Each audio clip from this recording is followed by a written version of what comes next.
A V-block is a very handy thing to have in your shop. Handful of places that I use stuff like this. One is if you need to cut round stock, for instance, you want to cut it on the bandsaw, if you just hold the round stock on a bandsaw table, when the blade contacts it, sometimes it rolls. That's very dangerous. If we mount the round stock in a V-block like this, we can more safely cut it. We can also cut it this way if you need to slit the round stock. Additionally, when I do turning, I'll take a block like this to the bandsaw, make a cut, and that creates saw curves for my spur center to go into. So in general, a useful thing to have. Here's how you make this on your table saw. First, we're going to start with a block of wood. That probably comes as no surprise. I've got my table saw blade set to 45 degrees. Now, the block I have here is 2.5 inches wide and about 1.25 inches thick. What I'm going to do to start with is set my fence to 3/8 of an inch. So I'm 3/8 away from the blade. There's a little bit of trial and error here. That being, how high should the blade be so that when the cut is complete, it meets in the point of that V? And the answer is, I don't know. Usually what I do when I'm making V-blocks, I start with the blade in a position where it looks like it's probably too low, and then I'll make a couple of cuts, and we can raise the blade to finish the cut if we need to. So let's start with the blade in this position. We'll see where we end up.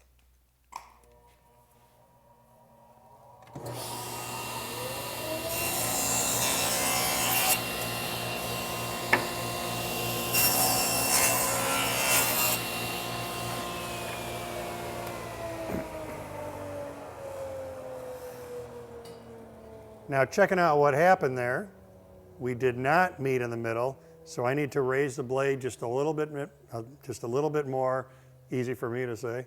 We'll repeat that process until we get that V to come out of the center.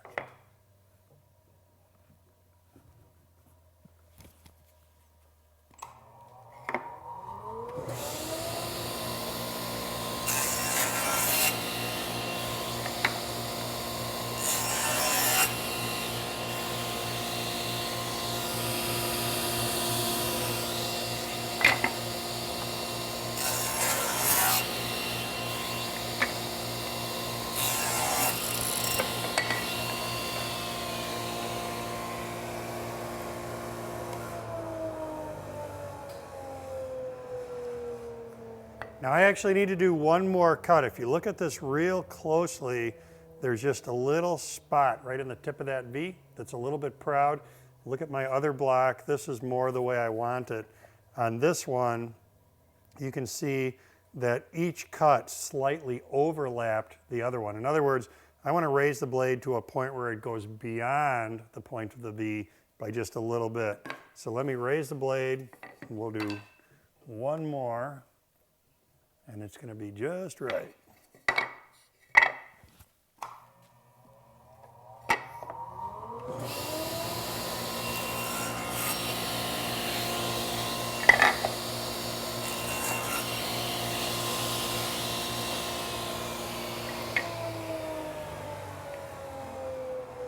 Yep, this is the result we want, where each kerf goes slightly past the other kerf just by a tiny, tiny bit.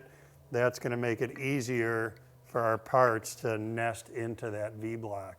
Once you're set up to do this on the table saw, my recommendation is go ahead and make 3 or 4 or 5 of these things so that you have them.